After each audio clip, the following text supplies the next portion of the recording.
Starting today, federal aid is available for families impacted by the tornado that touched down in Largo. The Small Business Administration is providing information at the Largo Public Library.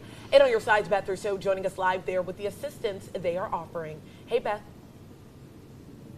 Hey, good morning. This is going to be hugely helpful to families who are still dealing with the impacts and damage from that tornado that touched down here in Largo. So they can come to the Largo Public Library, like you mentioned today, get some assistance and see how much federal aid they can get their hands on. These are the terrifying moments when an EF1 tornado tore through Largo.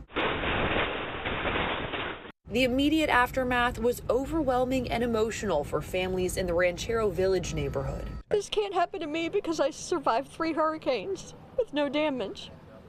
To wipe it out with a tornado that came out of nowhere. Lori Johnson's home is still unlivable 2 weeks later. Emptying out my house, trying to get everything out.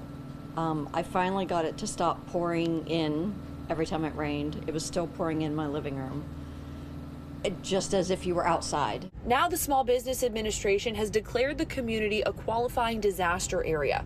Primarily, this means low interest loans are available to families and business owners dealing with damage. I mean, it can't hurt. I know people that live in here have been working trying to get it declared a disaster. Homeowners are eligible for up to $100,000 to replace or repair personal property and up to $500,000 to replace or repair their residence. Johnson is hoping this helps as many struggle with insurance issues. I know my adjuster said she's got 18 claims, just like mine, sitting there waiting for approval, and that's only one adjuster, so I can't imagine how slammed they are. So back out here live at the Largo Public Library, members of the Small Business Administration, they're going to be here today starting at 11 until 6 p.m. to help walk these folks through this process. We have the hours that they're going to be here for the rest of the week posted for you on the WFLA app.